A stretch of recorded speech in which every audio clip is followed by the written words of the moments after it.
இந்த பயோவிஸ் டெக்னாலஜி அப்படின்னு ஒரு நிறுவனம், அங்கே ஒரு கேரக்டர் ரேவதின்னு சொல்லிட்டு ஏதோ வகையில் பட்டர்ஃப்ளை அட்டாக்கு. என்ன காரணம் அப்படின்னா, ஏதோ மாதம் 12,000 சம்பளம் கொடுக்குறாங்க.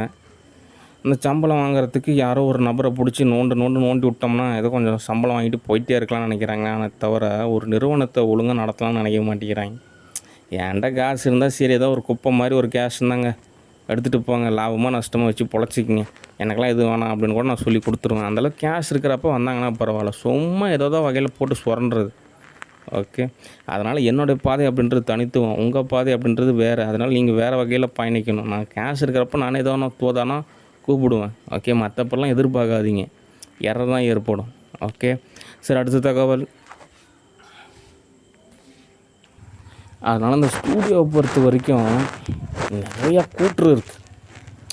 ஓகே, ஒரு உச்சபட்ச பணி அப்படின்றனால அங்கே நிறையா விதி இருக்குது. ஓகே, முதலாவது மனசு அப்படின்ற ஒரு கான்செப்ட் இருக்குது. பயோகெமிஸ்ட்ரி அப்படின்ற ஒரு கான்செப்ட் இருக்குது. சும்மா கதற விட்டு வேதனைப்படுத்தி துன்புறுத்தி சித்திரவதைப்படுத்தி அதுக்கப்புறம் மூவி புக் பண்ணி அதுக்கப்புறம் சம்பாரித்து கோட்டை கட்டுறதுலாம் போதே ஆகாது. ஓகே, எப்படி கான்செப்ட் அப்படின்னா, ஒரு தொழில் நிறுவனம் நிறையா சம்பாரித்து நிறைய எல்லாமே செட்டில், நிறைய டைம் இருக்குது, ரொம்ப டைம் பாஸ் பண்ணுற மாதிரியான ஒரு டைம். அந்த டைம் பாஸ் பண்ணுறப்போ ரொம்ப இனிமையாக இருக்குது ஒவ்வொரு நாளும்.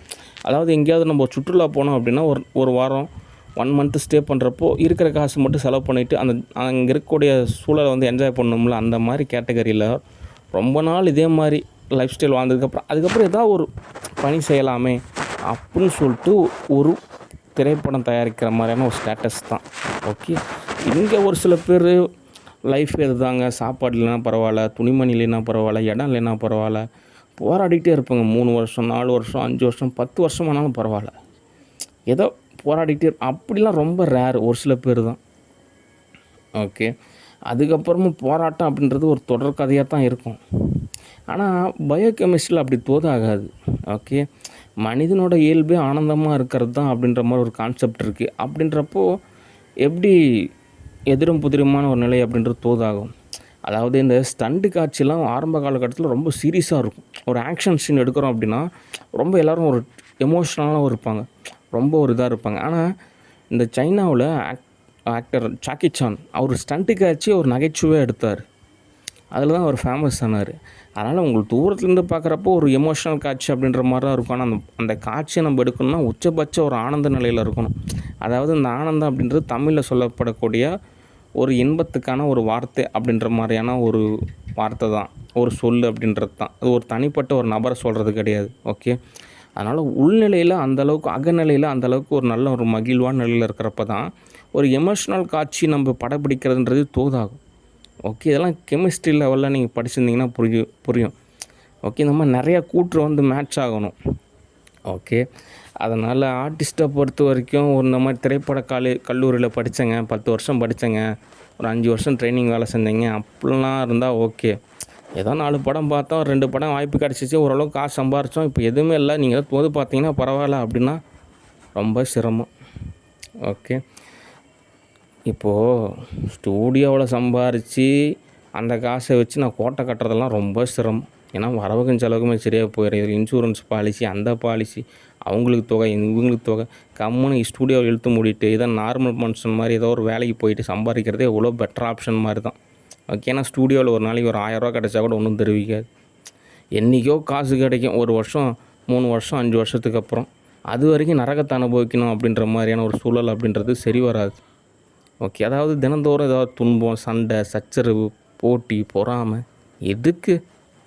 ஓகே, அதனால் மேக்ஸிமம் நான் ரிட்டையர்மெண்ட் அப்படின்றது தான் எனக்கு சரி, இந்த சேவாதார் கண்ட்ரியை பொறுத்த வரைக்கும். மற்றபடி அப்ராட் கண்டிஷனில் தான் எனக்கு தோதாகும். ஓகே, அதனால் இந்த ஆர்டிஸ்ட்டை பொறுத்த வரைக்கும் சும்மா என்கிட்ட பக்கச்சிக்கிட்டிங்கன்னு வச்சுங்க, அவங்களுக்கெல்லாம் வேறு எங்கேயுமே ஆப்பர்ச்சுனிட்டி கிடைக்காது. ஓகே, என்கிட்ட அனுசரித்து போயிட்டு என்கிட்ட எதுவும் நல்ல விதமாக நடந்துக்கிட்டிங்கன்னா நான் எதுவும் உங்களுக்கு தோது பார்க்கலாம். நானும் அந்தளவுக்கெல்லாம் நீங்கள் நினைக்கிற மாதிரி டெரரெல்லாம் கிடையாது. ஓகே, நானும் ஒரு நார்மல் மாதிரி தான். ஓகே, அதனால் ஸ்டூடியோ அப்படின்றது ஏதோ காசு கிடைச்சா பரவாயில்ல, சும்மா பேருக்கு ஏதோ நடத்தணும் ஏதோ அப்படின்ற மாதிரி தான் இருக்குது. அதனால் நீங்கள் எதுவும் நினச்சிக்காதீங்க. ஓகே, சரி, அடுத்த தகவல். ஆட்சி மாற்றத்துக்கு அப்புறம் ஒரு 3 மாதத்துக்கு கொஞ்சம் குடைச்சல் விட்டுட்டு தான் இருப்பாங்க. ஏதாவது ஒரு அது ஆத்ம நிலையில் ஏற்படக்கூடிய எரர் தான். ஓகே. அந்த ஆத்ம நிலை எரர் எல்லாமே சால்வ் ஆகும். ஒரு 3 மந்த்துக்கு அப்புறம் கொஞ்சம் கொஞ்சமாக சால்வ் ஆகும். அதுக்கப்புறம் அவங்கவுங்க பொழப்ப பார்த்துட்டு அவங்க போயிடுவாங்க. அதுக்கப்புறம் தான் ஒவ்வொன்றா தோதாகும். ஓகே. அடுத்து நிறையா நலத்திட்டம்லாம் இருக்குது. யாரோ ஒருத்தர் எரர் ஏற்படுத்துகிறாங்க, யாரோ ஒருத்தர் துன்புறுத்துகிறாங்க, யாரோ ஒருத்தர் வைப்ரேட் பண்ணுறாங்க அப்படின்றதுக்காக பொது நிலையில் எல்லாரையுமே நம்ம வந்துட்டு எரர் ஏற்படுத்துறதுன்றது சரி கிடையாது. ஓகே. அதனால் இந்த எல்ஐசி அப்படின்றது நானாக சரியான நபருக்கு மட்டும்தான் எல்ஐசி. மற்றவங்களுக்கெல்லாம் எல்ஐசி கிடையாது. யார் சரியாக இருக்காங்களோ அவங்களுக்கு தான் எல்ஐசி. ஓகே. அதே மாதிரி நலத்திட்டமும் அதே மாதிரி தான். யார் கரெக்டாக இருக்காங்களோ அவங்களுக்கு தான். ஓகே. மற்றவங்களுக்கெல்லாம் நீங்கள் உழைச்சி சம்பாரிச்சிக்குங்க. ஓகே. ஏன் அப்படின்னா 10 வருஷமாக படாத பாடு படுறேன். ஒரு 10 லட்ச ரூபா கண்ணில் பார்க்குறதுக்கு இன்னும் போராட்டமாக இருக்குது. ஓகே. ஏதோ ஒரு வகையில் நீங்கள் தோது பார்க்க நினைக்கிறதுன்றது எப்படி சாத்தியமாகும்? ஓகே. அதனால் ஆட்சி மாற்றத்துக்கு அப்புறம் படிப்படியாக தான் எல்லாமே தோதாகும். அவசரப்படக்கூடாது. ஓகே. சார், அடுத்த தகவல். ஒவ்வொரு உழைப்புக்கும் அது தகுந்த மாதிரியான பலன் அப்படின்றது நிச்சயமாக இருக்குது. ஓகே. அதனால் உழைப்பு அப்படின்றது ஒரு நல்ல விஷயந்தான். ஆனாலும் சரியான உழைப்பு அப்படின்றது சரியான ஒரு பதம். ஓகே. அதனால் என்னுடைய நிலையில் சில ரூல்ஸ் அண்ட் ரெகுலேஷன் தான் இருக்கும். அப்படின்னா தான் எனக்கு தோதாகும். எனக்கு தோதாச்சுன்னா தான் கேஷ் கிடைக்கும். கேஷ் கிடைச்சா தான் நிறையா விஷயம் தோதாகும். அதனால் சில நலத்திட்டங்களை பயன்படுத்தலாம், சில விதிமுறைகளையும் பயன்படுத்தலாம். என்கவுண்டர் அறிமுகப்படுத்தலான் இருக்கேன். ஓகே. ஏன் அப்படின்னா என்கவுண்டர் இருந்தால் தான் ஓரளவு ஒழுக்க விதி அப்படின்றது சரியாக வரும். ஓகே. சிறைச்சாலையெல்லாம் கொஞ்சம் சீரமைக்கணும். ஏன்னா நிறைய பேர் சொசைட்டியில் வாழ்கிறதுக்கே தோது இல்லாத ஒரு நபராக இருக்காங்க. அவங்களாம் சிறைச்சாலையில் நல்ல வசதியாக வாழ்கிறது எவ்வளவோ பரவாயில்ல. அதனால் இந்த காவல்துறை, சிறைச்சாலை, அதுக்கப்புறம் இந்த நீதிமன்றம், அப்புறம் இந்த வழக்கறிஞர் கல்லூரி, இதெல்லாம் ஓரளவு தோது பார்க்கணும். ஏன்னா ஒரு பாதுகாப்புக்காக. ஓகே. ஏன் அப்படின்னா நான் சம்பாதிக்கிறது ஒரு 10 கோடி பேருக்கு வேலை.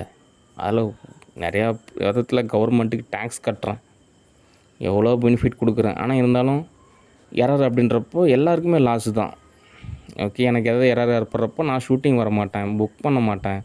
10 கோடி பேருக்கும் வேலையும் கிடையாது, டேக்ஸும் கட்டுறது ரொம்ப சிரமம். அதுக்கப்புறம் எல்லாமே டவுன் ஆகும். அதனால் நான் கரெக்டாக நடந்துக்கிற மாதிரி எல்லோரும் ஓரளவு கரெக்டாக நடந்துக்கிட்டாங்கன்னா ஒன்றும் தெரிவிக்காது. அதனால் சில ரூல்ஸ் அண்ட் ரெகுலேஷனை ஃபாலோ பண்ணணும். ஓகே. அதனால தான் என்கவுண்டர் அப்படின்றது தோது பார்க்க வேண்டிய சூழ்நிலையாக இருக்குது. ஓகே.